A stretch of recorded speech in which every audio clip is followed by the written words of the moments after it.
Papa, maman, Ndeko, vous qui vivez à l'étranger avec vos investissements au Congo, vous qui pleurez à chaque fin du mois parce que le locataire n'a pas payé ou un membre de famille a utilisé l'argent des loyers, vous qui avez confié la gestion de vos biens aux amis ou aux membres des familles qui ne savent pas combien vous avez souffert pour en avoir, vous qui à chaque fin du mois recevez des explications au lait des loyers, même vous qui êtes au Congo mais n'avez pas le temps de gérer vos biens, ne vous tracassez plus. Glicom est là pour pallier à cette situation.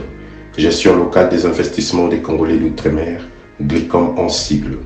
Nous gérons vos biens comme si vous étiez sur place ou comme si vous le faisiez vous-même. Avec un personnel qualifié et expérimenté, Glicom collecte vos loyers à temps réel, assure l'entretien de vos immeubles, vous accompagne dans l'achat et la construction de maisons en toute transparence. Aussi, pour éviter des conflits au sein de la même famille, confiez la gestion du bien commun à Glicom pour un partage équitable et équilibré à tous les héritiers. Pour plus d'informations, visitez www.glicom.solution ou appelez au plus 243 97 94 12 145. Papa, maman, Ndeko, yo motofani na mikili ya bapaya, to oza awana Congo, yo moto locataire ayokisa pasi po oza mosika, kolela esili. Na Glicom, kimia na motema. Bouyei malamu na Sarah, application ya Afriland First Bank et sali na téléphone. Salela misolo na yo na tango nyonso lingi. Na Sarah Banking, ezande bank na chombo na yo. Tinda mbongo na yo na bokengeli nyonso ata ofandi na ndako. Consultez solde na yo, landela ba crédit na yo, sala ba virement bancaire, senga cheke na yo, tope tuna motuna pona kokoso ya lolenge nyonso. Elongo na Sarah Money, biso nyonso tokoti masolo ya bank na chombo na pete nyonso. Afriland First Bank a komiseli biso libenga na ye na téléphone. Ata oza na compte bancaire te, salela mbongo na yo na téléphone na yo na kimia nyonso. Na lisungi ya Sarah Money, okoki kotinda pe kozwa misolo, kosomba crédit na yo ya communication, kofuta mbongo ya biloko sombi, tembe sili. Kende na lombango ko télécharger application na yo Sarah ya Bank Afriland na Google Play to App Store pe kimambango na agence Afriland o ezwami pene sika ofandi po ba activer yo Sarah. Sarah, Bank na biso et longo na biso bipai binso. Afriland First Bank, the pact with success. Très bien.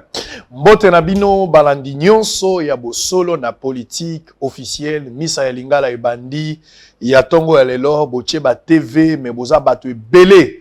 Bosolo na politique condition zali to boy égoïsme solo ya autour ya bosolo na politique il faudra olanda yango na bato ebele c'est-à-dire panzala sango tala na lupango porte nini bazolanda bosolo te ebisa bango na munoko so babosana ki bosolo se bandi kende ko solo na bango lundi mardi mercredi jeudi vendredi na ngonga ya 11h bosolo na politique ezali et puis na 19h boza la rediffusion na plusieurs chaînes de télévision de la place. Ntingi Télévision va rediffuser également cette émission à partir de 22h. D'ailleurs Ntingi honorable député national Elia Funa Rosala spécialement invité l'OBP na bosolo na politique mokolo ya jeudi lelo na pourquoi tozana na dossier spécial parce que l'honorable Mukeba sera là, Fumototo sera là, maître Socrate Barozala autour ya makambo eleki na cour constitutionnelle. On va en parler ce soir. Bon raté pe rendez-vous en até ezali rendez-vous moko ya munene.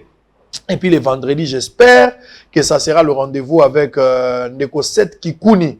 Mais Basile Longo aussi a signifié qu'à Rosala. Nous sommes en train de voir Nini Tokogi Kosala pour que tu départager les deux invités. Moko le kana Tongo, moko le kana pourquoi. Alors Boza est belé, Bozo la nabiso na Ruchuru na Masisi na Kanyabayong, Bozo la nabiso pe na Mbandaka, Bozo na Bandundu na Bagata na Mwanda. Na Angola, topesi bino mbote bato baza na Congo, Brazzaville, na Mpila, bozo na napso na Makele Kele na la Cheme, na Nkuka Bateke, topesi bino mbote na bao boza na Minduli, tozoka na keto koleksa bangonga malamu. Bosolo na politique, eza programme muneno bino bosepeli nango. Na rosa la mise au point tout au long de cette émission par rapport à tout ce qui s'est dit. Bon, vous voyez, bah, à un certain moment, j'ai des combats, je préfère plus fermer ma bouche na répondre na eloko moko te mais na komeka peut-être ko yebisa bino moi eloko moko ya moke pourquoi batako ezoyaka. Je vais vous dire quelque chose. Je me suis senti convaincu ya yebisa bino quelque chose. Je vais en parler tout au long de cette émission. Alors lelo spécialement na tongo ndenge na nosaki yango toza la dossier spécial likambuya le prétendu détournement au esalami na niveau ya assemblée provinciale ya ville ya Kinshasa lelo. Biso na bino to vandaki toyoki to moni pe na ba réseaux sociaux que détournement moko et salami dans l'Assemblée provinciale et que un groupe y a ba député ya kala au bazalaki na législature il y a 2011 2007 à 2011 ti ba komi na 2018 parce qu'il y a pas eu élection en 2011 ba fundi honorable président et assemblée provinciale monsieur Godem Poi ba fundi pour na détournement ya mbongo moko ezali ya franc congolais eza penza mwa motango ebele bangonde ba fundi le pasteur Godem Poi la cour de cassation. C'est vrai à niveau ya réseaux sociaux créé polémique, il y a eu des démentis, batumso ba benga ngo fake news, batumso ba lobité zaki ya solo, moi contradiction et salami de part et d'autre. Ngai en tant que chef de poste, officier de permanence, Sango Mokonzi, Tata Malongi, Israël Mutombo. Je me suis dit non. Ngai ba dossier abondé c'est intéressant ngai. Boyebi que avantage nga naza nango place baninga bazo suka. Nga nazo sala effort na kende moi musika. Boni na classe soko zo répondre na ba question difficile mingi au mona kate mona na zaka nganga. Azaka na kindoki. Ba bebi c'est pas koko na bango. Po ya kendaka moi musika. Oui, kindoki wala tondimi yango. Po na musala tondimi yango. Je me suis dit non, pourquoi pas inviter ou pourquoi pas entrer en contact alors que na banaki ko réfléchir. Ndenge nini tokoyi ko kota na contact na deux parties poto yeba. Côté ya ba accusé, na côté ya ba plaignant, na meka ko comprendre parce que biso toza ba kinois. Toza ba congolais. Ce qui réellement hypothèse ya détournement ezali confirmé. Na ndenge to l'exémission awa, c'est que kinois nyonso fois telemela likambo wana po mbongo ezonga. Po ezali mbongo ya ba congolais. Ce qui peut hypothèse yango ezali confirmé tout au long de cette émission bien la justice parce que il y a déjà une plainte qui existe. Awa tozo sala musala kaka ya kopé sa pole mais comme dossier dans la justice, la justice va s'en occuper, a kosala makambo est normal. Donc on va réfléchir autour de tout ça. Na yango wana na ko bisa bino mo makambo ebele mais lelo eza mo brick broke ndenge na lobi makambo ko lobeza mo ebele mais plus spécialement dossier à détournement. Boyebi ke mikolo uti koleka. Biso, je parle de Yves Bouya, je parle de Edmond Izuba, je parle de Israël Mutombo et Mike Mukebai. Tozalaka na plainte moko ba portaka contre biso assemblée provinciale. Alors ba diffamation, il y a eu beaucoup de choses. Donc il y a eu samba, to samba pour un dossier wana. On nous a jamais rappelé dossier ngo tikala ndenge tikala. Moi je pense que batuna bato ba vandi na kwa na ba. Je ne fais pas ces histoires ici pour que na benga mutu moko ya kopesa ngamo parce que généralement, je voudrais d'abord faire cette mise au point avant que na komana bandeko poto s'il s'agit de tapo. Le lo dossier assemblée provinciale yango ebandi. Nazolo ba yango clair, je prends l'opinion en témoin. À témoin pardon. Toza ko senga toza ko loba makambo te pour finalement toi approcher ba pesa biso mbongo. Je ne l'ai pas dit monsieur, je ne l'ai pas dit. Je ne suis pas derrière cette information pour avoir de l'argent. Tozolo ba yango poser information. Ça fait un bail. Donc tolo ba ta moi 2 ans 3 ans, nazo supporter makambo belé zolo ba autour nangai mais nazo mona tina ko répondre nango te. Na ko loba pe makambo etalingai te, mais je voudrais quand même vous donner une précision. Ba journaliste ebelé. Pona mayele na Congo, ba journaliste bazana mayele ebelé. Ba yebi kokoma, ba yebi koloba. Ba yebi nyonso yebi musala, ba journaliste ebelé. Ezala ba mina ifasik. Bao babimi na UPEN, bao babimi na Unikin, bao babimi na ICA, bao babimi na PIC, to babimi na formation ndenge na ndenge, eza na bateau batangi, ezala na ICSM, babimi partout, ba journaliste maele bazali. Problème ya journaliste eza maele te. Problème ya journaliste ezali dépendance ya journaliste et pas ya ba politicien. Yango ndene ya problème. Le journaliste dépend d'un politique. Il vit au dépend d'un groupe de gens. Partis politiques ou bien des individus au bazo gérer. Quand les journalistes azali gérer, journalistes là vous allez inquiéter. Journalistes là ba pese maboko. Journalistes là za pire petit à bavier. Journalistes là solo la bien. Parce que il y a un groupe d'individus baza ko dicter. Journaliste akola mukana tongo ba pese $500 à tien na poche. Aye na teva bandi ko loba makambu o batinda ki aya ko loba. Atikali na 350 et ça salaki 150. Il est redevable. Moya bimisa intelligence o yaza nango ezate. Ça c'est le plus grand problème on nga na moni na musalo wa journalisme. Deuxième problème. Les choses sont claires. Ceux qui ont dénoncé le Ndenge Tozalia, au bandi ko loba iloko mo na télévision, c'est une information. Au bandi ko pèse information, moto aliboso a côté les melayo, et un journaliste. À côté les melayo te po yo lobi mabe. Il y a que deux éléments. Élément liboso ezali un. Moto yo lobeli information ezali vie na ye. Ndenga balaka ye mutapesa mbonga ko bala, ndenga futela ndako garantie wana, ye mutapesa mbonga wana. C'est le journaliste là qui va t'attaquer.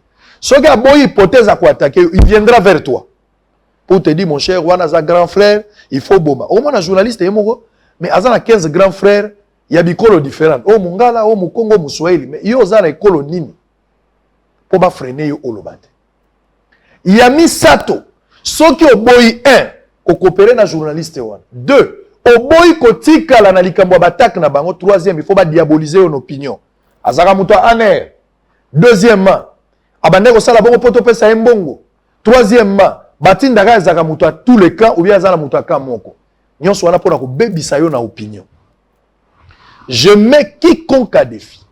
Depuis que je fais ce travail, depuis que le solo la politique a commencé, aucun politicien, je n'en parle même pas de aucun politicien, aucun alors, à quoi goya goyebi sabino que ngai Israël muto. Top trésor kala fay, top solo la politique, toke pas journaliste, pas politicien to lobby. Tolingaki to beto na TV, pesa biso $500, pesa biso $2000, pesa biso 5000. On le fait jamais. Jamais alors, jamais. Nde combat onga na sana ngolelo. Komesana na ngai te, komesana eza likama, komesana na ngai te ndeko, komesana na ngate. Soko mesani na ngai kozala déçu. Er yo zo mona to mesani er nenga la retirer sur yo. Je fais mes enquêtes normalement. Information, quand je prends une information, je reçois une information, la première des choses pour Nangaï, est-ce que l'information est importante pour la diffuser? Ceux qui n'ont jaugé l'information, Monique est vraiment normal de diffuser l'importance dans vos alliés. Deuxième problème, est-ce que c'est une bonne information? Ceux qui ont une bonne information, Monique c'est une bonne information. Dès que vous avez une bonne information, vous avez une source d'information. Vous avez une information. Ceux qui ont bengi bango, bango ba pesi information na kozwa pe ngambu ya bato bazozala accuser na carte information pour koyoka les deux sons de cloche. Soki na yoki yango nyonso mi balé na juger bon na ko mettre un avis. Toko ça l'article toko diffuser yango. Soki arrivé que parti moko tozui information c'est que nous faisons to lo barango na conditionnel. Toko kenango na gauche droite te. Toko tika la kana conditionnel pour tozui nyonso te. Et musala toza ko sala mikolo nyonso yango. Toza la 21e siècle, je vais chuter par là. Boningi bozwanga na Zanzibar, tokomi na tipo. On gérait na 21e siècle. Je ne suis pas gérable. Je soutiens les vraies valeurs, mais je fais aussi les combats des anti-valeurs. Na bandi angole lota, j'ai des amis qui travaillent dans ce même combat. Quand tu vois Lusako et nous travaillons, est-ce que Lusako na koza na nazu apa moninga na osala musala? Moi na maïla zoba ngate babakisi mutasika na classe. Zoba nene mi na tableau, il est content de me voir travailler. Est-ce que Christian Bossembe peut se gêner pour mon dans autres travail? Il ne le fera pas. Pero Louara ne m'envie pas parce qu'il travaille. Quand tu vois le Paul Tosoua, il travaille. Et puis, les Edmond Izouba, les Yves Bouya, les amis travaillent. Bako ça le problème pour Nangate, les Peter Tchani. Pour Bayebi, et Dieu va donner à chacun portion naïe. Je ne dépends pas d'un politicien ou d'un parti politique. Nazalaka na marche à la Mouka. Nazalaka na marche à IDPS, Nazalaki na marche à FCC, marche au coup on a raté zande à UNC, mais équipe n'engage sur place. Parce que c'est la même qui pendant que j'avais émission. Laissez-nous faire le travail, monsieur. Laissez-nous travailler. Laissez-nous travailler. On donne des informations vérifiables. Quand j'ai reçu Chibola ici, avant que je ne reçoive Chibola, j'ai appelé les cas du pasteur Moukouna pour en savoir plus. S'ils avaient des éléments pour m'appeler Sangaï, comment je pouvais me comporter face à l'autre. Quand j'ai reçu Ibrahim, je devrais contacter parti adverse pour avoir des éléments contre lui. On vérifie des informations bien avant. Quand je reçois quelqu'un, même pour la Faustin Fitika, je reçois des informations, mais à vérifier. Si on a sali contre-vérification, na se rassurer de naïgo salaire. Qu'est-ce que je vous ai fait? Je ne fais que mon travail. Nani appelle ça ngambongo. Na traka nani pona zwambongo. Mais je ne suis pas gérable. Je donnerai des informations. Si vous pensez que vous gérez, monsieur, tu as échoué. Au moment où tu vas commencer à imaginer que tu vas me gérer, c'est en ce moment-là que tu seras déçu. Je donnerai des informations. C'est ça la force de Bossolo la politique. L'indépendance. Naboy Koko ta politique. Je ne suis pas intéressé. Naboy Koko ma député. Je ne suis pas intéressé. Est-ce que je ne peux pas gagner ma vie en dehors de ça? Il faut forcément que je devienne député ou politique pour gagner la vie? Je ne suis pas intéressé.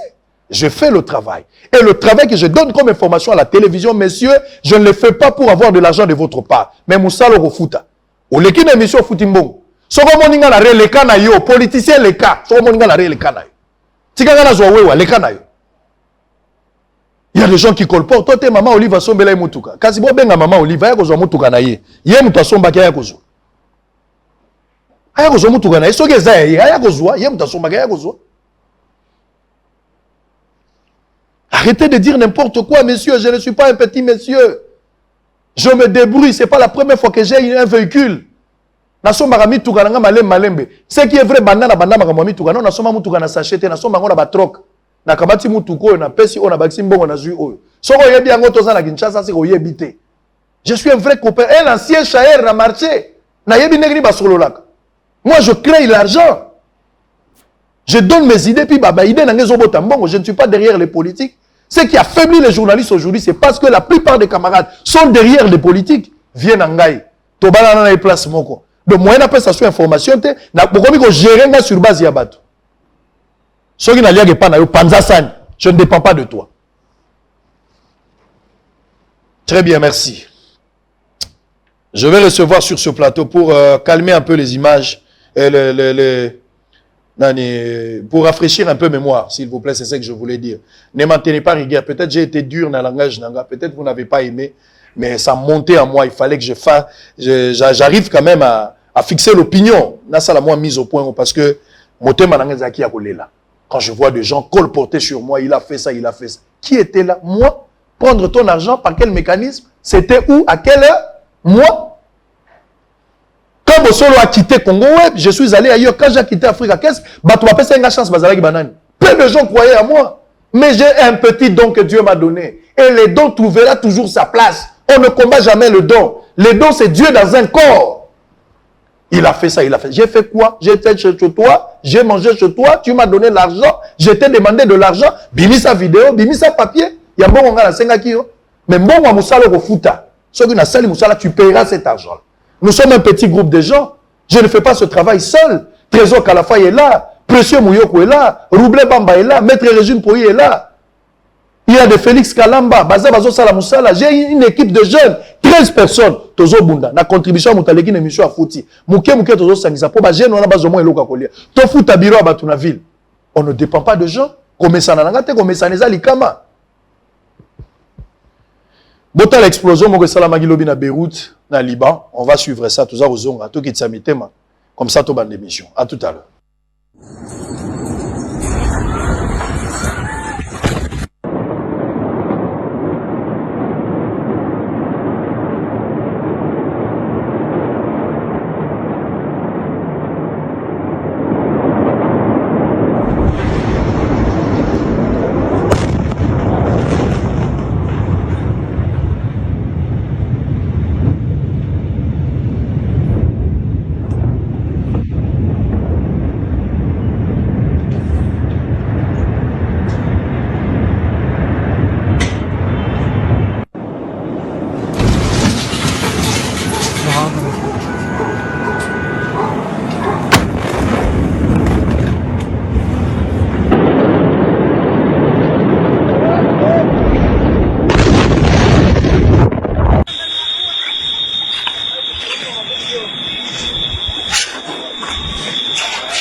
Merci beaucoup. On vient de me donner une information. Bonjour Ndeko Israël. Toza Awana Changu, précisément la route Mokali.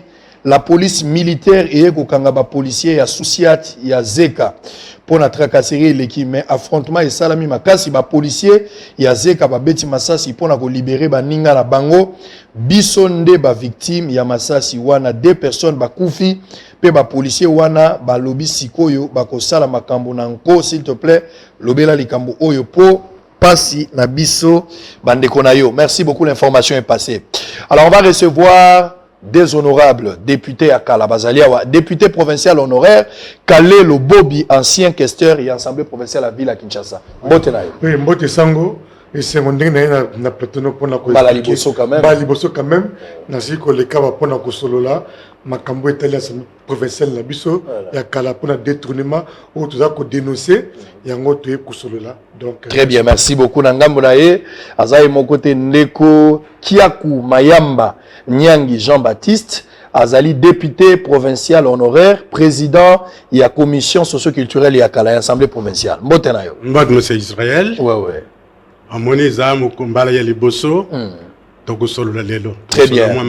Merci Kouloutou. Nazoli qui était bozala la peine la vérité.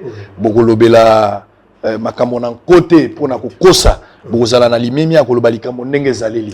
Ezali justice te, mais toujours réfléchir bino boza ko dénoncer makambo na bino nde bolukinga bolo bozala makambo koloba. Et puis nga la pesi bino occasion pour te boloba. Même otuna ya liboso. Oui. Bozala qui installé depuis le 18 décembre 2006. Oui. 2006, élection Salami. Oui. Le 18 décembre 2006 m'a installé bino. Est-ce que Tango va installer Bino le 18 décembre 2006. Bino besoin frais d'installation, vrai ou faux? Question à Liboso Tobandiwa. Oui, merci beaucoup. Tout le quand même, avant de répondre à la question, de Kosango, n'a pas seulement mise au point que avant de ça. N'a pas mise au point on a pour na ko lobela muke, de ko na biso journaliste, par exemple le Canal TV, pour na ko finga biso, qui tous a miibi, biso tous a miibité. Nous sommes des députés, tous qui élis, nous avons depuis décembre 2006, tout côté qui n'a pouvoir na biso, et puis n'a pouvoir depuis tout côté qui, attend mon colomo côté, tout quel soit frais d'installation. Sinon, au moment où je suis d'abord chrétien, au moment où je suis non. Depuis 2006, tout quel soit frais d'installation na bisoté. Alors, n'a pas boye. Un journaliste, c'est qui? Azali Moutoumnene. Atangi ba classe, le kola motonyoso, azali niveau de personne normalité, azali mouto, azali kolo. Avant, aller à la TV, avant qu'il ne coupe ses formations. Ceux qui ont joué formation, n'a côté moussous. A koyepe, a tout n'a pas ngambo moussous. Pour être à Sangisa, a une vraie information. Et puis, à l'équipe na TV, après cette formation, battant balandi, balobi qui, y a solo, n'a pas professeur, on ça qui est cours. Baroza fier balobi ke ndeko to tant qui est voilà ça musa dengeluban mais ça que OK formation OK na côté moko au étudier formation au PC formation aux ali vérité sans pour autant OK na ngamu musu pe ba pe sur version na bango pour être aux sangisa voilà première précision D l'assemblée provinciale ou bien assemblée ils en ont organe nango ils en a plénière ils en a président ils en a groupe parlementaire ils en a commission et consort. Cause à la porte-parole, il y a assemblée, et ça nani. Nana Sengelas de la porte-parole, il y a assemblée. Porte-parole de l'assemblée, c'est les rapporteurs de l'assemblée. Lorsqu'un individu, abimi, un journaliste, un nani alobio, n'a pas porte-parole de l'assemblée, ou bien n'a porte-parole, il y a président de l'assemblée. Dès qu'on s'en va, on retourne porte-parole, il y a Mama Bunda Zanani. Nani. On retourne porte-parole, il y a honorable président, il y a Sénat Zanani. Zanani. Donc, porte-parole et assemblée, ils ont des rapporteurs et assemblée. La loi est claire. Et puis, rapporteur et assemblée, c'est lui aussi qui gère la presse. Donc, président dans l'attribution, vice-président dans l'attribution, rapporteur dans l'attribution, c'est lui le porte-parole et assemblée. Tant qu'on a un journaliste, à la télévision, devant tout le monde, à bien un porte-parole l'assemblée. Si on a un porte-parole, il y a président de l'assemblée professionnelle, il y a Kinshasa. On a remonté ma passe, oh. Est-ce que à ta classe malamu to malamuté est-ce que à tout naki papabi a connaît pas à demander. Très bien. Alors, Likambona Tunaki, ceux qui besoin frais d'installation. Tu frais d'installation T, pendant tu comptes en assemblée, tu frais d'installation T. Alors, raison il sali 5 ans mobimba o ebino bozala ki to banda de 2006 ba installé bino tina 2011. 5 ans au mokoka bo travailler mais sans frais d'installation. Ba raison za gini. Voilà, na ko expliquer boy. Na 2006, na décembre, tu comme ba député ba proclamer biso. Tu continue l'assemblée, il y avait beaucoup de difficultés. Assemblée, ni salle à plénière, ni bureau, ni place où la commission et travailler, tu as une difficulté ma casse. Au début là, on touchait même 300 000 francs congolais. Et la ville mobilisait juste 300 millions de francs congolais. Donc, les allés qui pendaient pas pour Nabiso, pas si na débit. Alors, le ministre de l'Intérieur, à l'époque, Denis Kaloumi, a commis Mukanda, n'a assemblée, n'a pas gouverneur, Nyoso Yamboka. Alors, les gouverneurs des provinces, vous devez installer l'assemblée provinciale. Donc, pour ma place, tu peux louer. Pour ma place, ceux qui sont en plénière, tu peux te foutre Yangomonaki, tu es par-ci par-là, na Fatima, na Boboto, na affaires étrangères. Pour na koluka place ni to vendre pour na to sangana. Donc parce qu'il n'y avait presque rien. Alors aussi le gouverneur là-bas qui peut mbongo ezate to bunde to mbongo. Wana au début là. Après il en a biso avec le projet Outaki noté de ville tu veux créer des GRK. Et quand tu crées des GRK petit à petit mbongo comme combattre. Et comme il pousse na muké ti tu veux arriver na 2010 2011 il y avait des bruits dans Mboka. Et au circulé, il faut qu'il y ait des élections. Donc, les députés nationaux, les députés provinciaux, le président de la République, toujours qu'il y ait des élections. Mais totalement, pas sûr au début, et puis on avait presque rien. Tout ça, les commissions, tout que nous avons gouverneur. Commission na zaki na 4 parce qu'à l'époque na gina STRT mais na qui président il y a commission dépenses et assemblée donc na commission ba député ba sangani to comme na gouverneur Kimbuta à l'époque donc pas gouverneur to ce gouverneur ba difficulté zali ebelé banda to bani na 2006 donc 2007 to koti to comme na décembre novembre décembre ba futi bisoté to ye 2008 janvier ba futi bisoté Ti, comme sur novembre, décembre 2008, bah fouti bisoté. Toi 2009, janvier, bah fouti bisoté. Toi comme 2009, novembre, décembre, bah fouti bisoté. Toi comme 2010, janvier, bah fouti bisoté. Novembre, décembre, bah fouti bisoté. Toi comme 2011, toi une bonne montée. Donc, totalisé à peu près 12 mois, oh bah fouti bisoté pour rétrocession, au niveau gouvernement central, et Zoyaté. Toi comme la difficulté. Donc 12 mois tous une bonne côté et puis bah nous sait que toujours qu'il y a élection tout le monde y est gouverneur malgré l'être du ministre intérieur à l'époque à combien là qui est bien bah installer biso bah difficulté zali tous 8 frais d'installation à bisoté et puis tout comme il a barrière 12 mois barrière et puis toujours qu'il y a une élection gouverneur Atayomoko voilà 2011 voilà 2011 sinon mandat na bino combien na souka na barrière na frais d'installation pe tous 8.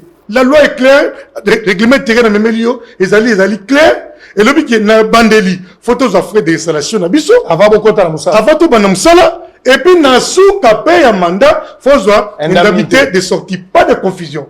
Il y a un souvent les 6 mois, donc montant de bafoutayo fois 6 pour les frais d'installation, montant de bafoutayo fois 6 pour l'indemnité de sortie. Confusion exacte. Tant que comme tu comme on est gouverneur te solo naé, tobi sinon tout ça la pression, tu vas voter budgété. Gouverneur, pression, papa, abi voilà, na zuma mbongo. Mais tout ça là, tout ça la nini. Na foutango arriéré, ou bien appelle ça bino frais d'installation. Frais d'installation par député, ça l'a estimé ou évalué à combien? Frais d'installation, ça monte aux fois 6. Ah, montant va foutre. Montant va foutre. Voilà, yo lobby, bon, 300 000. Non, 300 000, et bandaki na 2007, tant que ça dit DGK, monter comme combattant, ville comme un peu, comme mobiliser plus qu'avant. Tant que ça comme mobiliser, tu comme il y a 1,5 million, tu comme il y a 4 millions, tu te comme na 4 millions 500, tu comme na 6 millions. C'est-à-dire, ce qu'il faut pas foutre à bino, frais d'installation. Oui. Taux d'indemnité de sortie. Oui. salaire de base, les années. Oui. Et à combien? Oui, salaire de base, la biso, offert, Oh, bah, ils ont moyenne, moyenne. le col à 6 millions. 6 millions. Oui, il fallait qu'il tozoa. 6 millions, il y a frais d'installation. Frais d'installation, Ok. fois 6. Ah. Tant que tu négocies le gouverneur a compris biso, et tu as voté budgété. Surtout, tu as voté pour tout ce qui est dans l'élection. Voilà, ça peut nous aider, c'est notre droit. Tout finalement la campagne na biso. Après gouverneur peut andimi. Tant après ay na mbongo les jours au gouverneur mbongo ebimi, le gouverneur appelle les comptables. Notre comptable appelle comptable. Comptable peut à Kazimbongo. Mais le président Tsingi à l'époque, notre président Azaki absent, je pense à qui Nakisa, tout ce qui wapi. Et puis les questeurs à l'époque, honorable lui est absent. Babé comptable à Zambongo. Comptable à Zimbongo. Bisope, babengi biso ba député que bon le cas mbongo na bino ko na ko négocier que bokongeni mbongo ebimi bokene ko zambongo ba député be ba komi ko kende et pas un moment comptable ko zwa mbongo okei opazaki empêché autina mutu kende zwelanga aza disponible akei eza précision de taille pour dire que to wanganité que to zambongo te eza donc précision de taille to zwa mbongo. Comme voilà, après si biso mbongo na biso. Donc, ezali frais d'installation ou arrière na biso, il fallait qu'il tozo pour mandat et si tozo kende. Après, et vous savez que la réalité en mboka, balobi assemblée provinciale et aucune élection té, car l'Assemblée nationale na présidentielle. Ba on est mutu kende na élection. Il y a en 2011 wana, tu pour rater aucune élection.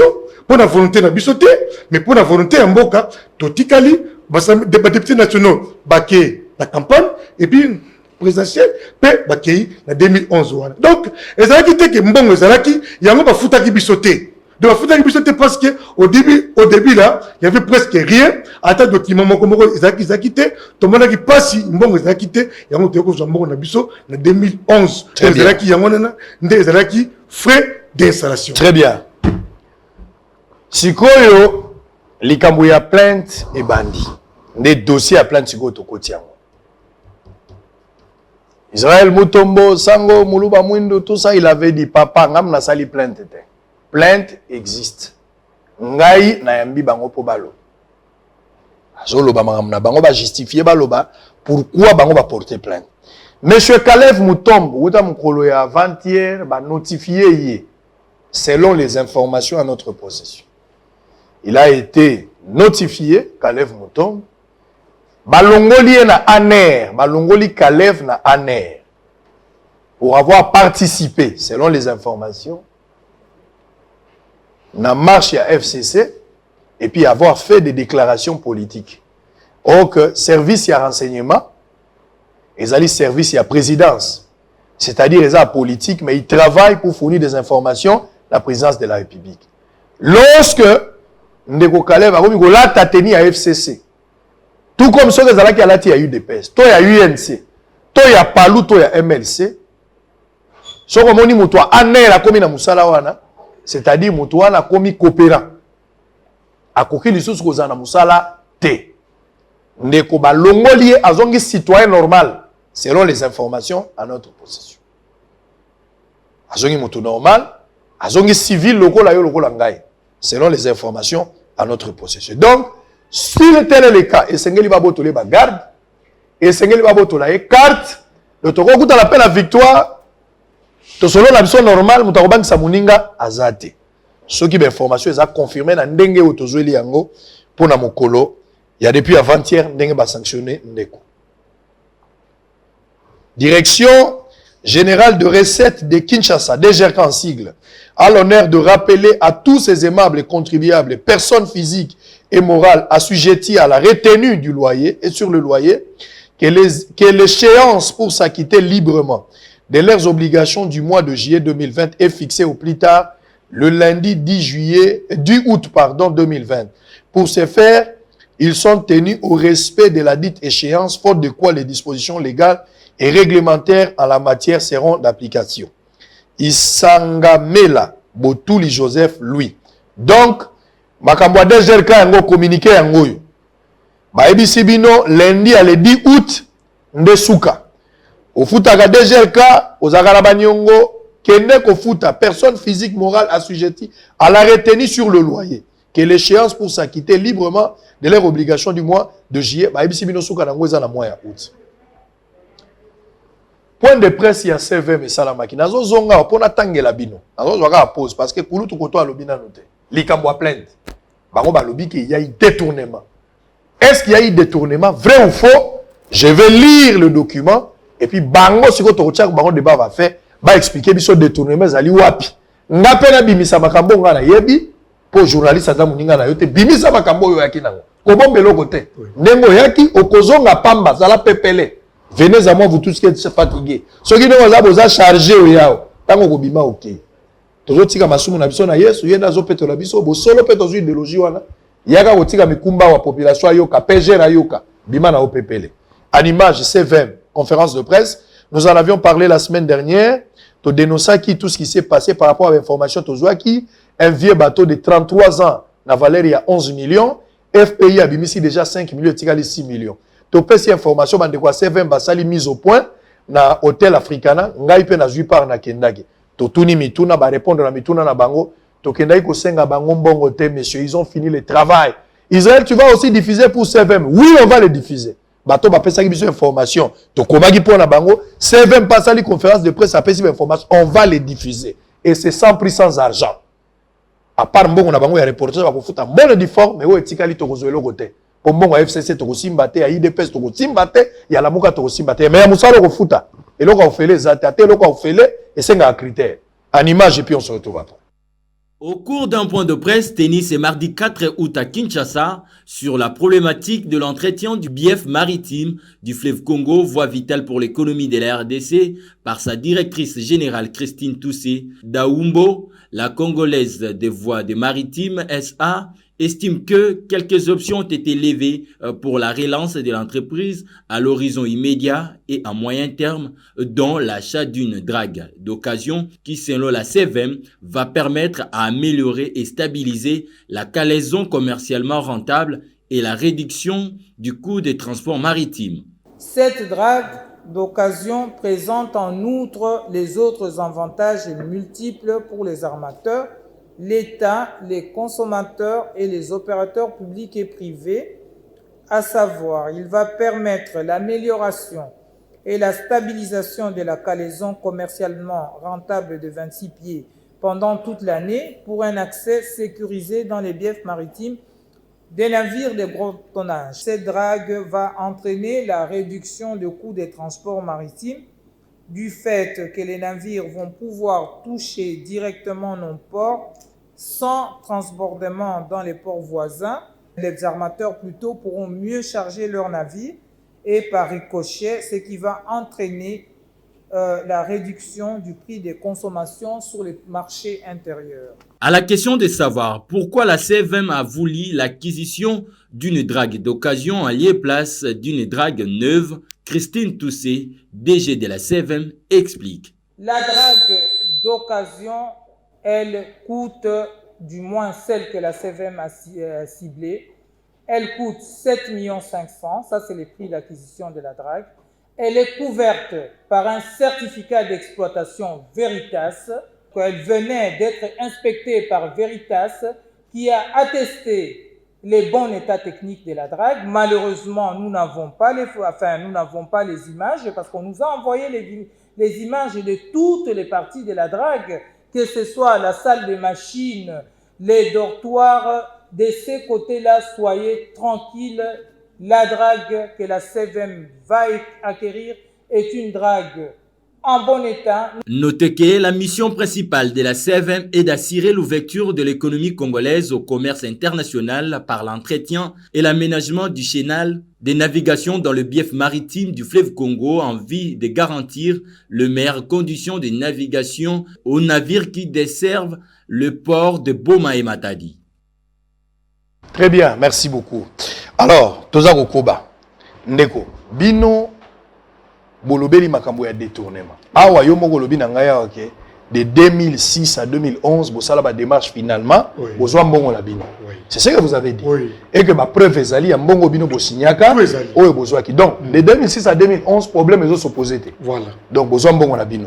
Vous avez frais d'installation. Vous avez frais d'installation. Vous avez indemnité. Jamais. Donc depuis vous avez 2006, vous avez indemnité. Attends, coloté, ce qui président Poi, bien, Moutoumoro a dit que vous avez indemnité, frais d'installation, aya, après ça, va preuve que voilà, document ngoyo, vous avez frais d'installation. Oui.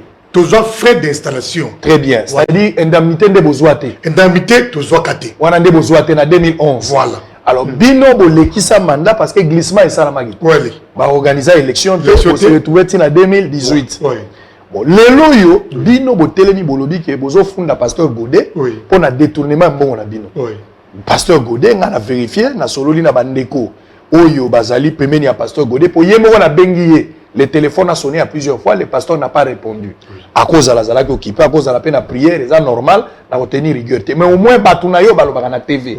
Je les ai contactés pour que ma paix soit élément. Je parle sous contrôle, il y a Beledou, Aza journaliste, d'où Jésus, John Lungila, journaliste, Bangomi Balé na pesi, ma pesi ba élément. C'est-à-dire, sur base de ça, il y a un Nazotunayo. Alors, démontrez-nous. Place ni détournement ezali. Pour nga la document. Oui. Ozo l'accès qu'il n'y a pas eu de détournement. Oui. Mais l'accès a détournement place ezali. Voilà, détournement ça et place ni. D'ailleurs, il a expliqué moi mon cas historique mon cas. Donc comme en 2017. Tu vois que mandé aussi là, ba député nyonso ya République démocratique du Congo. Kinshasa te, République démocratique du Congo nyonso. To sangani. Tant to sangani, to lobby, tant qu'il n'est pas un ministre intérieur.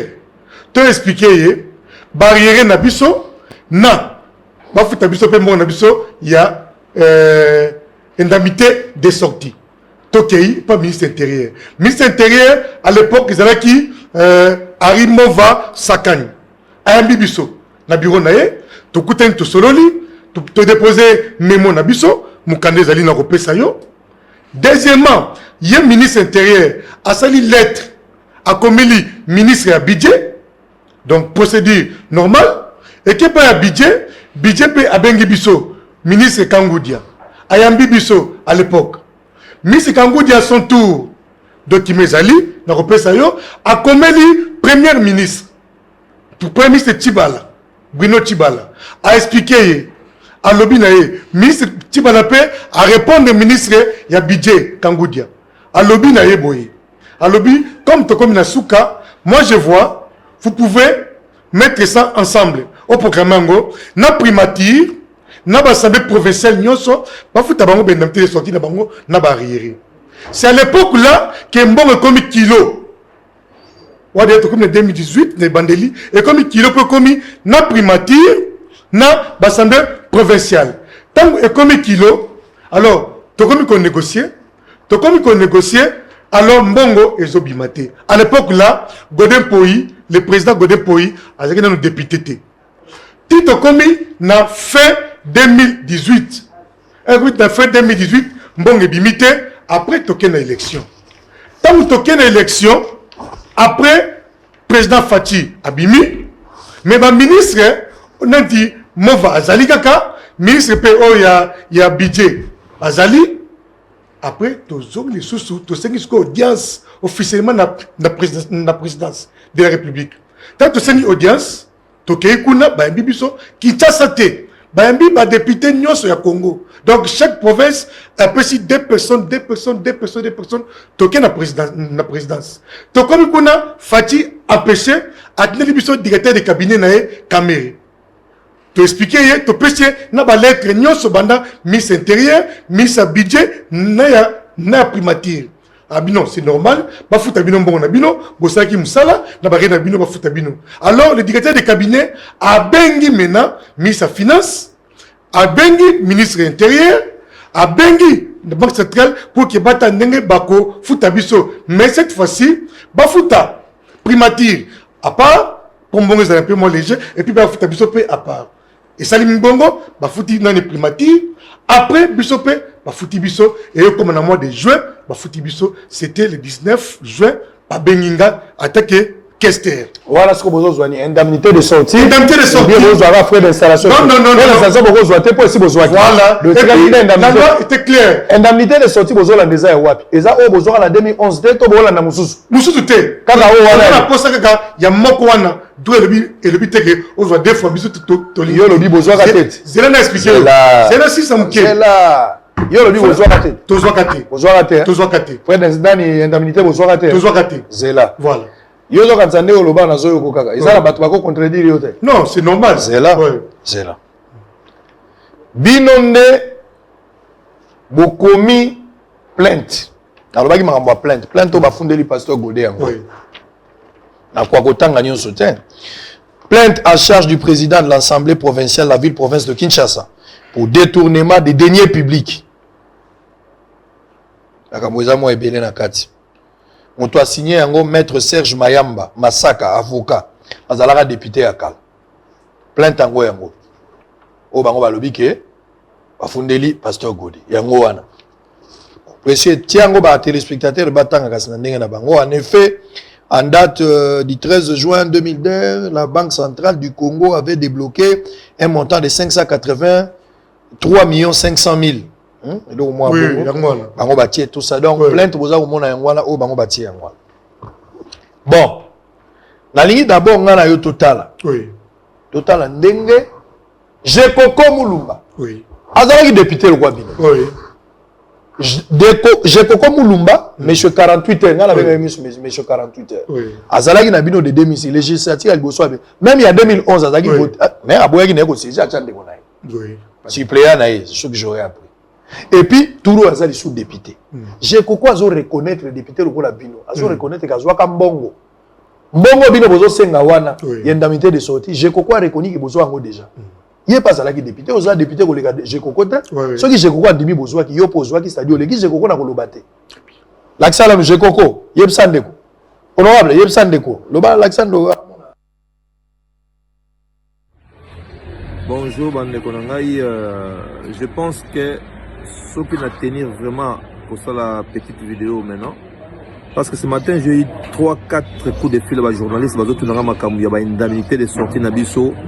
Il y a tant on a député avant na mandat il y a 2006 tina 2018. Effectivement, biso ba député provincial ya mandat wana to toucha ba indemnité de sortie na biso. Même ngai o nazoloba awa honorable Jekoko Mulumba na toucha ba indemnité de sortie na nga nyoso.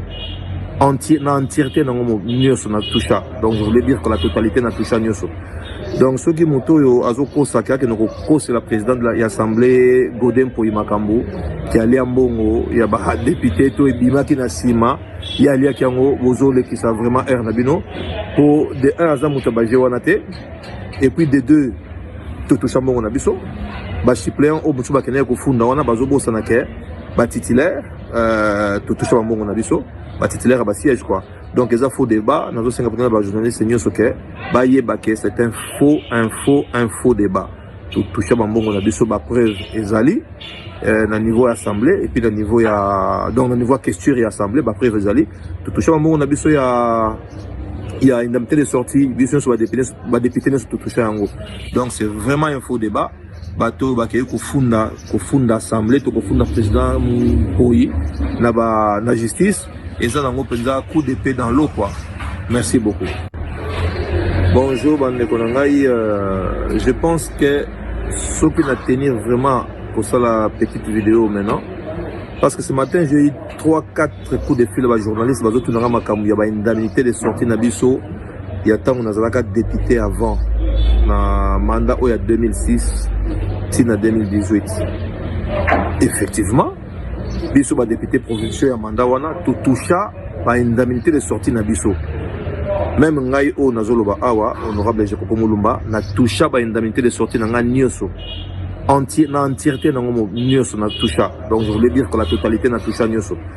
Donc ce qui moto azoko saka que nous c'est la présidente de l'Assemblée Godem pour Imakambu qui allait en bongo il y a ba député to ebima ki na sima il y a qui yango bozole qui ça vraiment air na bino pour de un azamuta ba jewanate et puis de deux tout chambongo na biso ba suppléant au mutu ba kene ko funda wana bazobo sanake ba titulaire totoucha bambongo na biso batitulaire. Alors awa ndenge nalobangi na kobomba eloko te. Na kobomba eloko te. Na bakisi troisième personne pour que yepe je koko mulumba yebaka que honorable suppléant na azali auti kokota wa nazu suppléant na yo azu moto aeti ya suppléant na yo ya azu moto ya lakisa na suppléant va loba lakisa ba mona suppléant yeyo o suppléant bonjour ndeko bonjour comment on nani oza honorable nani honorable Kavuba Kuyo Lambert honorable yo ba votaka yo to zalaka suppléant bon. Il faut expliquer le Komoko. La même loi qui a fait qu'il y a un député et un suppléant, c'est la même loi qui dit que lorsque député a accueilli suppléant, combien de députés? A combien de députés? Ça va l'homme balete. L'homme Mokoana. Voilà. Donc, combien de suppléants et longue? Vous avez combien de suppléants? Ah, parce que suppléants à peu près 12 ou 15 suppléants après 2011. Ok. Voilà. Non, suppléant, Nassima Jikoko, vous avez un suppléant. Premier suppléant. Voilà. Deuxième paire, Koufane déjà avant. Ah. Voilà. Premier suppléant. Donc, automatiquement, tant honorable Jikoko, alors moi qui est mon assemblée. A démissionnaki. Voilà. Balamoro yo commis suppléant. Au commis député titulaire. Député titulaire. Très bien. Parce qu'il y a longwe sikoi. Tango ya zalaki ngala zalaki ni suppléant.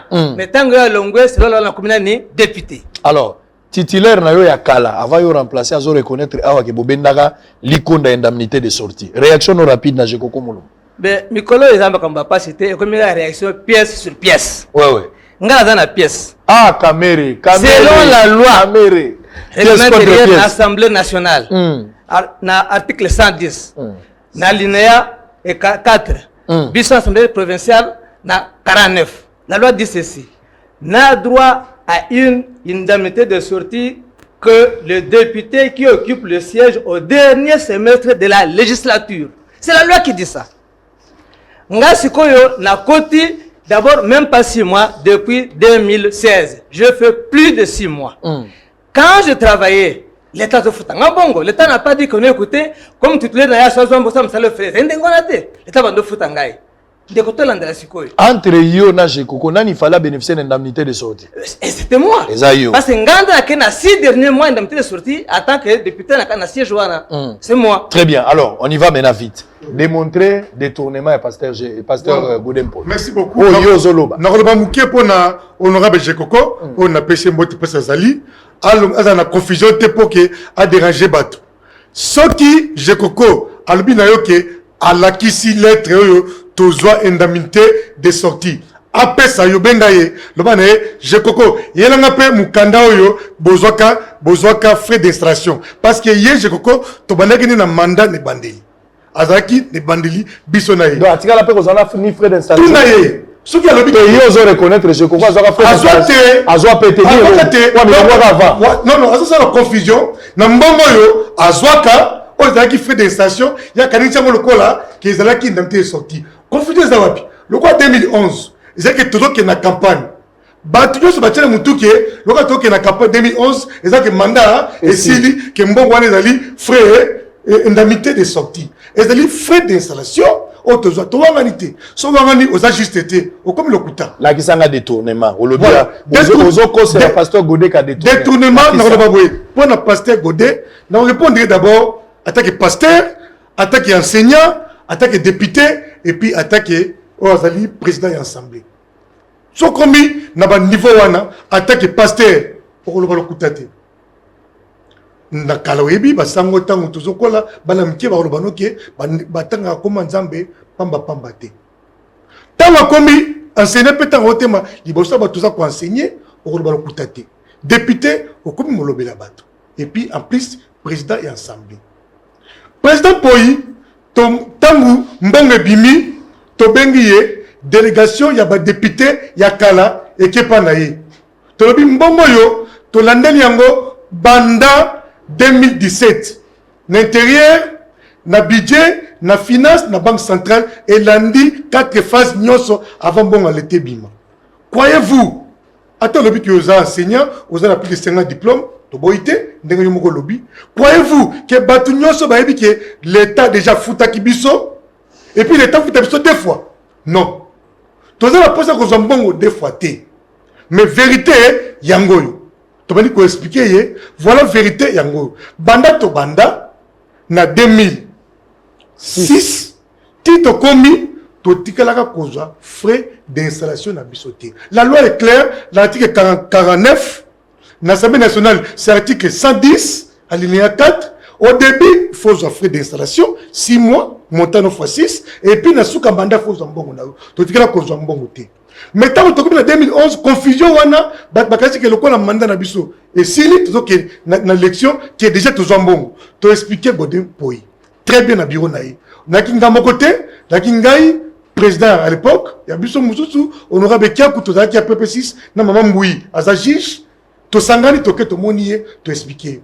Comme président, azaki na mauvaise foi, mauvaise intention de nuit, avec Biso Boy.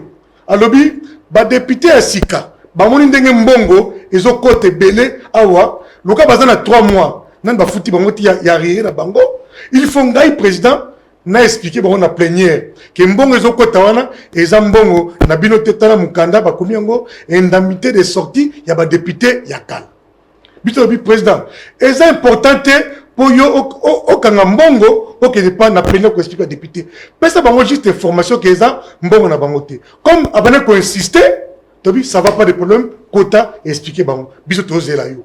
À côté na plénière, tant côté na plénière, à qui na plénière, ba soli di huis clos, ba tu ba zakité. Tant ba bimi, à l'objet que ba député nyoso ba décider mbongo wana ezonga na ville. Ba député ba décider bongo pourquoi ba habiter mbongo wana to futa ngote fo ezonga na ville. Honorable Kiap o atemi liboso na yo alobi pas de problème yemo azali ami lobela zala si ça papa c'est sambango honorable ami lobela tonobi pas de problème comme biso moko ba député to senga ki e na ville lokola yo benga ki en koto olobi ezonga na ville pas de problème demain matin to ke na ville pour to ke déjà mbongo na biso to panzani la même nuit parce que quand même to ba député oyo ba voter bango bazaki na biso la même nuit mbongo panzani akaboni apesi ordre on a peut-être 12 millions président assemblée. On est pas fait 12 millions, n'est l'État. Après ça, Kibiso, na Mukanda, au bon Ekobima, 583 millions 500. Après ça, 11 millions, car on a Boutouana, na Mbongo ya lobi ke, et zoni na noté de ville, nous avons Mbongoana, yé à Kabolion. Ndaï, na sali les messages. Et président. Zéla, non, Zéla.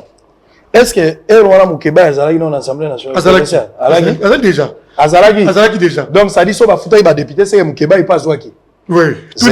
Zéla, toke yo lobaka. Oui. Lobaka. Voilà. Tangu, to moni bongo, a pandi mbongo, to comme le président.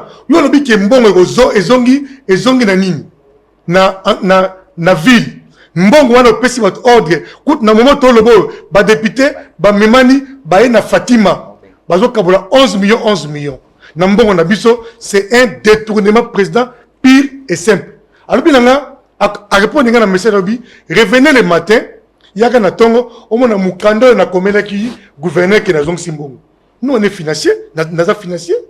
Papa, et faire comme Mukanda, notre hôtel de ville, na gouverneur, qui est dans Simbongo. Cela ne dit pas que Mbongo est zone pour réalité en goyo, bah député. Ce que Bengi Mukebaï, ou bien Bengi député moro chrétien, il va témoigner.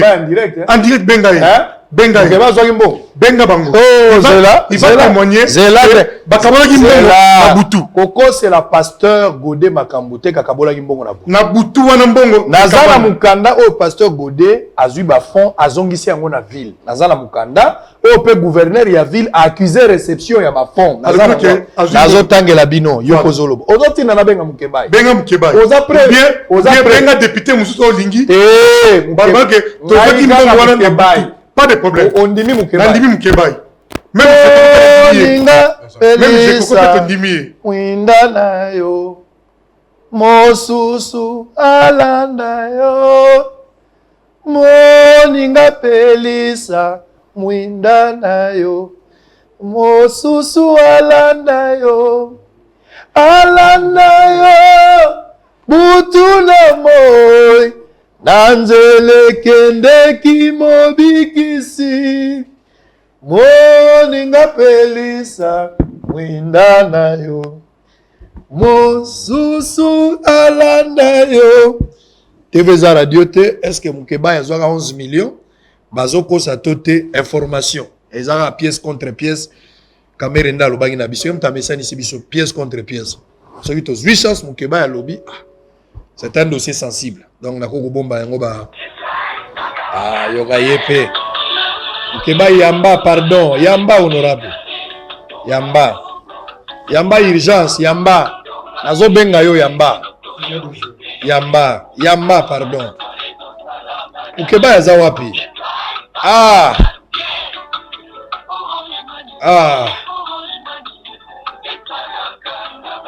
Bon, on va revenir. Il n'y a pas de problème. On va revenir. Kulutu. Nazotangela yo mukanda oyo gouverneur ya ville.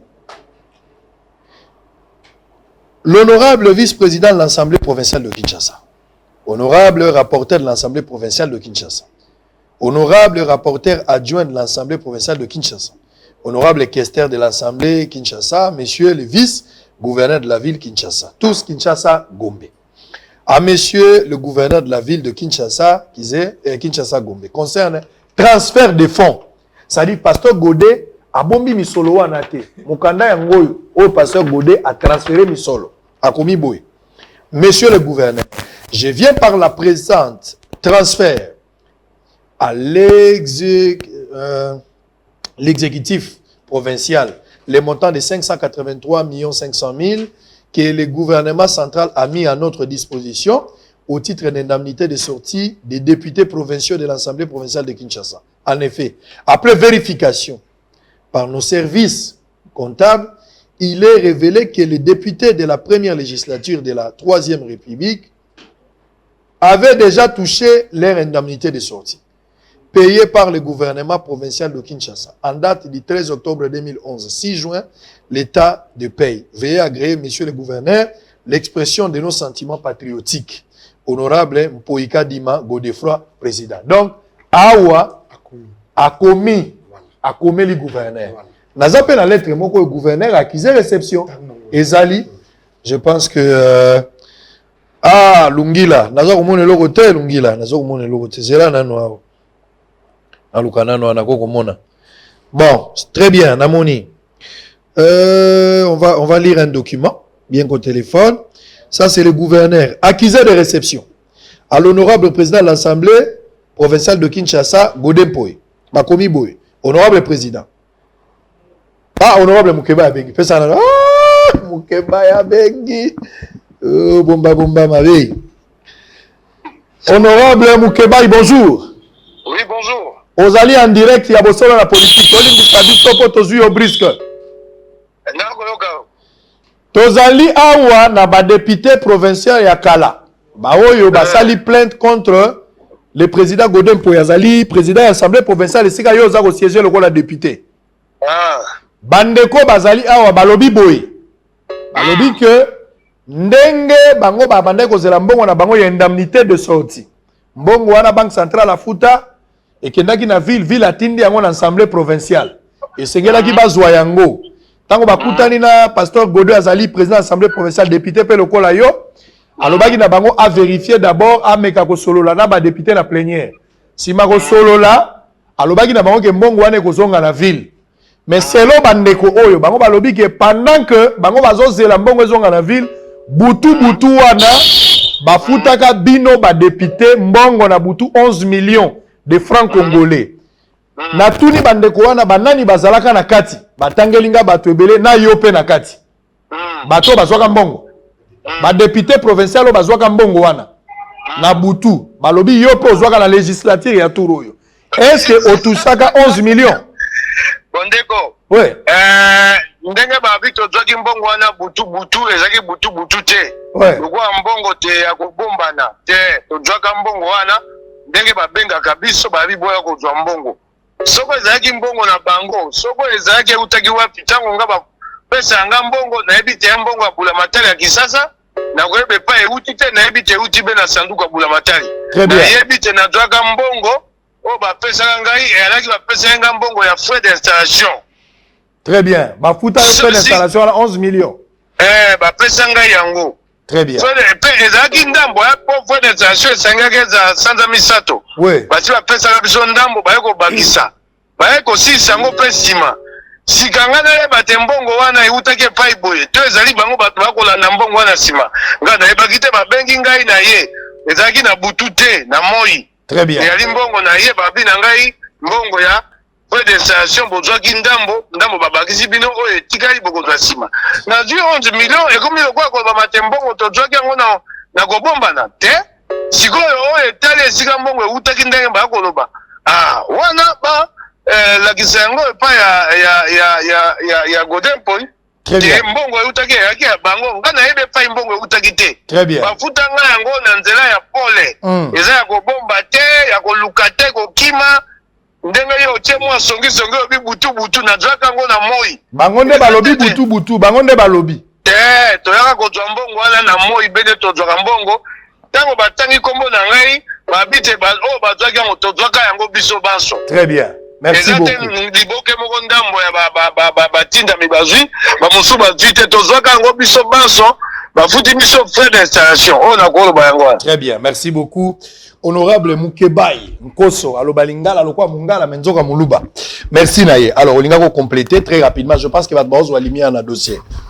Bon, monsieur Israël. Pourquoi est-ce que vous accusez pasteur na détournement alors que makambo mona ni clair pasteur atinda kimbongo awa po moni na mukande la kisami clair que mbongo koma ki gouverneur ya ville azo féliciter à remercier akiza réception ezali en quoi est-ce que pasteur au contraire na esprit ya mikando pasteur Godin Poi abiki simboka na escroquerie ça c'est clair oui ndeko. Merci beaucoup.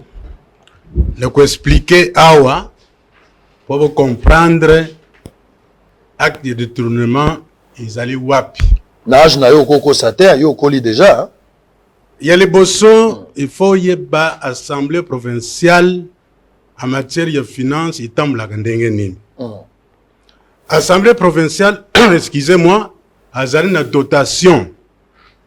Dotation wana azwagamba on a ressources mi balé. Parti moko eutaka na ville, na province. Parti mususu eutaka le gouvernement central. Nyonso wana isali oyo babengi dotation. Assemblée provinciale izali institution oyo izali na autonomie de gestion, notamment en matière de finances. Alors, bon wana soki eye baza kolobate que tinda boy non, batinde fond. C'est le président avec son comité bango ba décider quoi affecter à selon la loi, les règlements financiers. Voilà comment ça fonctionne. Maintenant, autres l'obila awa. Indemnité de sortie, il y avait député sortant. Ndenge collègue a expliqué, nakuzungi langote, mbongwana yaka le 20 ekoti. Tant ekoti le 20, le 21, bisu ba député ya kala, tuke kusangana na boboto, collège boboto. Pendant toujours kusangana, honorable Mpoi a sengi délégation na biso ekita. Tukita ki na délégation, ngai na zolu banazaki na kati. Maintenant, tokoti alobi, mbongo na bino izali, izambongo na bino. Mais, on a un document bino si besoin déjà na kufuta ngote. Ce qui nous na futa bozung langai bo expliquer ngai lundi prochain. Mokolazol ba lundi, tozunga lundi tuza vendredi. Tu lui ce n'est pas possible. Bisu photo si ça makambo na lelo. Alobi fona kota plénière bozunga na après ya plénière na poko. Tukendaki tozungi. Ndenge honorable alobi. Maintenant alobi voilà, plénière a eu option, tofu d'ambon ote, to zongisa yango. Alors, tolobi, tu suis acte, zongisa yango, loko le lien au foot en ote. Sur ce point, bisu tukeyi. Tant tukeyi, malgré l'honorable alobi ke bazuna moi, peut-être bangouni on se bazwa ki na botu te. Kaka na botu wana, et puis na assemblée te, na Fatima, bayo au foot en bon. Maintenant, ça c'était le 20. Le 21. Le 22, tout ça les documents. Hein? Tout ça les mokanda pour dénoncer cela. Tout indilié. Ngai moko. Na yokutika le 23 à l'Assemblée. Le 23. Maintenant, quand peut-on parler de détournement? Mbong oyo e wuti na assemblée e wuti na gouvernement central. Nebisi ke mbongo assemblée azwaka na dotation na ye, izaka na affectation te. Parce que bango ba doazari na pouvoir ya ko affecter yango. Mais oyo wuti na gouvernement central na imputation nango. Mbongo kufuta bindamite de sortir be député sortant. C'est ça l'imputation. Maintenant tant est commis il y a le but qu'on a comme gouverneur. Bon, oui, vous êtes vérité. Bon, oui, vous êtes gouvernement central. On a atteint encore avec imputation bien déterminée. Ce qui est à ligne pour changer affectation, ce n'est pas le gouverneur qui doit décider. Il doit écrire nos autorités à ordonner le paiement. C'est le ministre des Finances du gouvernement central. Alors, lorsque le ministre lui l'autorise à utiliser, on appelle ça la prise en recette.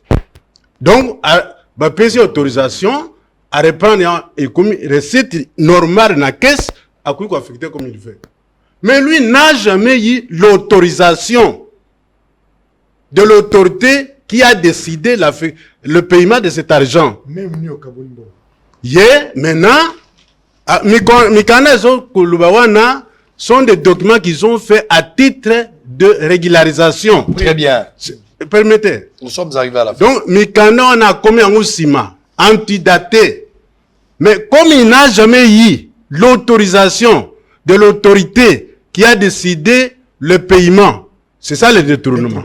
Si la ville ne peut pas autoriser, parce que ce n'est pas lui qui a mis à disposition.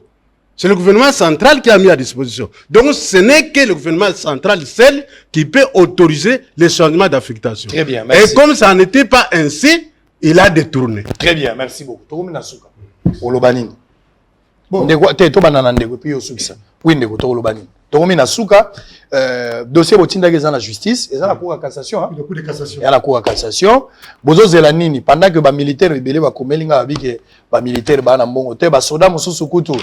Ba soda balingi ba voyager ba benga ba komelinga epawa. Ba ke ba benga bango na IEC. Après IEC même bango na kinoise. Soda zo ke do bundela mboka. Mais avant voyager, Basengi, Mouyemba, Sengi, Bango. Quand je parle de Mouyemba, pas à titre individuel, mais je parle de l'INRB parce que c'est lui qui gère. L'INRB a obligé Bango. Bafout à $30 avant de voyager pour tester sur la COVID-19. Bon, moto, azoko, bunda, pour la moka. Faut bimisana, bon, on a yé. Basoda, bazaki na ba $10, mais babo, itiba, koukisaka 30. C'est l'homme information pour Basoda, bapesi. Oui, ndeko. Merci beaucoup, ndeko journaliste. Biso makambo tozolanda, ezana un peu différent na makambo Basoda. Parce que bazo de l'ambongo ebima. Mais biso mbongo esi ebima depuis 2019 c'est bima. Alors tozo lobawa, tout ça contre mon côté, même pas contre le président. À la présidence de l'Assemblée, nous on était députés, dans la chef na biso to respecté. Tozo réclamer droit pourquoi parce que mbongo ekotaki et logiquement Hollandi ba explication ya batu ya mayele bazalawa et ce na que musika tala no mbongo avec bima dans le processus. Il nous kolobanine, ministère intérieur. Quand tu dis ministère, alors le bureau d'études naïe, mais tu dis le Cambouana, et quel ministère à budget, mais tu dis Cambouana kuna, et quel na finance, mais tu dis Ango, et quel na banque, non, ça pas ça, mais il est comme ça, mais le gars a souka dans un mois qui ne voulait non. Tous réclamer droit à Nabiso, à la conscience qu'il a mal fait, et ton la justice, justice à la Cambouana soyo, tout quand t'as en position à droit à Nabiso, toi quand il me consomme tout est comme un tour, toujours l'entendez, droit au Nabiso, l'ambongo yo, et président Nabiso Assemblée, à l'Itornaki. Alors, avant la style, ça parce que la Zoémbe, la Skoshiki, Tomushachino, joyeux anniversaire à Makasi, voilà, Kouloutonangaï depuis Paris, oui, yo ça. Oui, trop aussi ça, oui. Président Nena Lobaki, tu dois qu'il y a 4 titres. Pasteur, enseignant, député, président. Lorsque le président a lobby qui est, à l'écart de la presse, a lobby qui est, député, tant qu'il y a une délégation, il va négocier, bisous Vandambu, il n'y a pas Vandambu. Et c'est là qu'il y a un moment. Parce que tout ça qui est ensemble, na katia bureau naye, et puis qui avait dit ça? Président Torosengaye, Atika Kokosa, alba vérité, qui a ça là qui m'a bé, lui attaque financier, à dévier, à détourner mon biso et que au niveau justice, dès que tu as justice, à départager biso, tout ça le problème est privé. Très bien. Tu as le problème particulier. Vous réclamer un bon Très bien. Et puis camarade honorable Jekoko, aïbaké. Bah député basé dans droit, il y a frais d'installation et puis indemnité de sortie. Précision des faits. Azwaki frais d'installation et puis indemnité de sortie. Azwaki droite et des fois. Voilà. Très bien. Info du jour. RDC 64 magistrats ont prêté serment devant le président de la République. RDC Cour de cassation, les juges Noël Kilomba et Jean Ouboulou n'ont pas prêté serment. On va en parler dans la soirée. Kinshasa, les trafics sur le saut de mouton des pompages sera momentanément ouvert pour permettre à l'OVD de finaliser l'aménagement des abords. Kalev Moutombe révoqué définitivement de l'ANER. La société civile pro-réforme électorale valide la démarche initiée par les groupes de 12 personnalités politiques et sociales. Cour de cassation. Bientôt, il y aura une note circulaire pour rappeler les magistrats aux fondamentaux, à la discipline. Premier président Mukendi. Au Katanga, le gouverneur Kiabula encourage l'ISES à porter plainte contre les commerçants qui a détruit ces bâtiments au profit d'un sujet indien. La République démocratique du Congo, pour terminer, les groupes parlementaires du FCC condamnent la démarche malicieuse du groupe des 12 tendant à déstabiliser la République. Bosolo na politique na koyemba joyeux anniversaire. Na lobi na bino déjà bo soutenir Likabo Nzamba Pesinga et je sais que Dieu enverra des gens pour soutenir. Ba Joseph d'Arimathée ba koya pona ko tia maboko na likambo na zo sala. Dieu va pourvoir, il y aura des gens.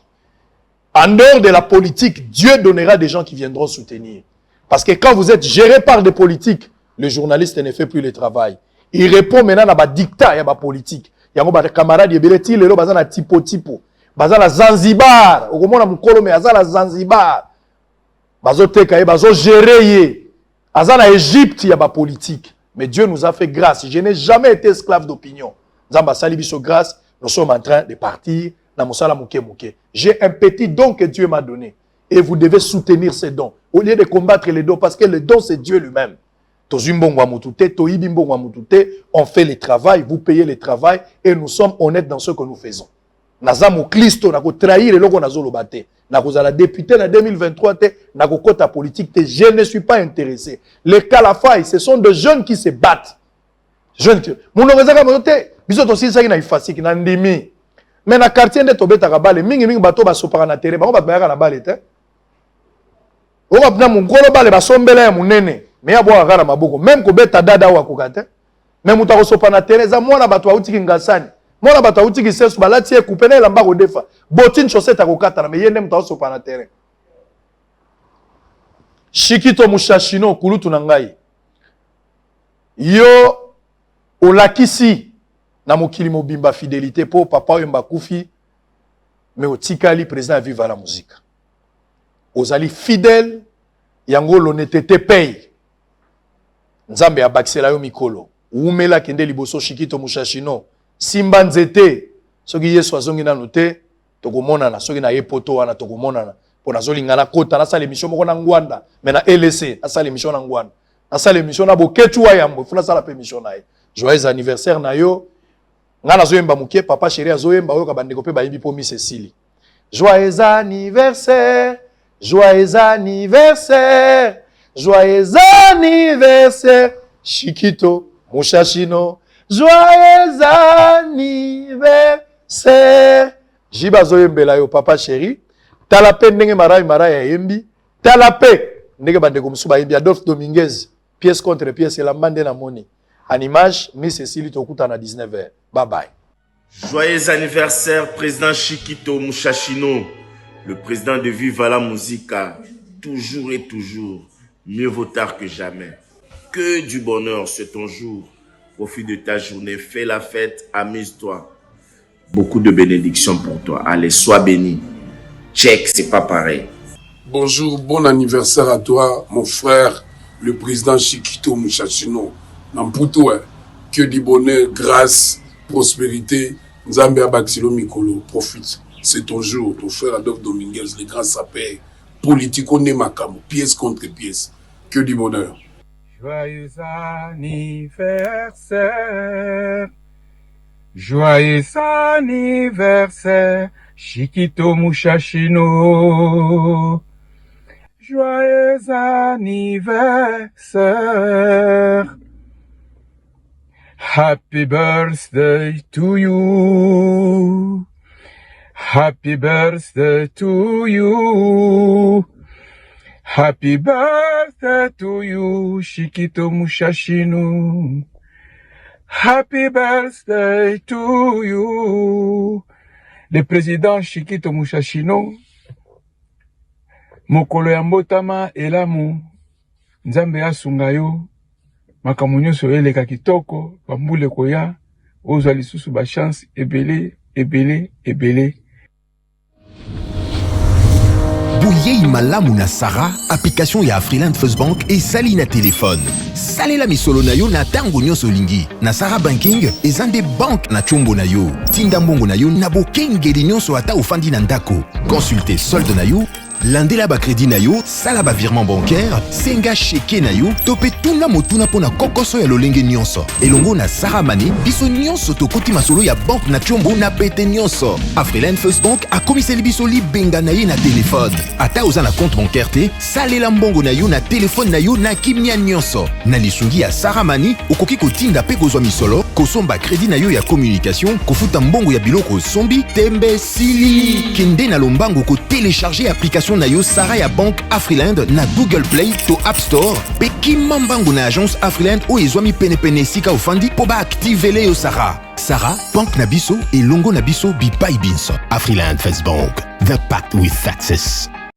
Papa, maman, Ndeko, vous qui vivez à l'étranger avec vos investissements au Congo, vous qui pleurez à chaque fin du mois parce que les locataires n'ont pas payé ou un membre de famille a utilisé l'argent des loyers, vous qui avez confié la gestion de vos biens aux amis ou aux membres des familles qui ne savent pas combien vous avez souffert pour en avoir, vous qui à chaque fin du mois recevez des explications au lait des loyers, même vous qui êtes au Congo mais n'avez pas le temps de gérer vos biens, ne vous tracassez plus. Glicom est là pour pallier à cette situation.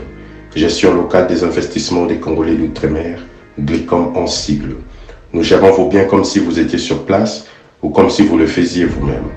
Avec un personnel qualifié et expérimenté, Glicom collecte vos loyers à temps réel, assure l'entretien de vos immeubles, vous accompagne dans l'achat et la construction de maisons en toute transparence. Aussi, pour éviter des conflits au sein de la même famille, confiez la gestion du bien commun à Glicom pour un partage équitable et équilibré à tous les héritiers. Pour plus d'informations, visitez www.glicom.solution ou appelez au plus 243 97 94 12 145. Papa, maman, Ndeko, yo moto fandi na mikili ya bapaya, to oza awa na Congo, yo moto locataire ayokisa pasi po oza mosika, kolela esili. Na Glicom, kimia na motema.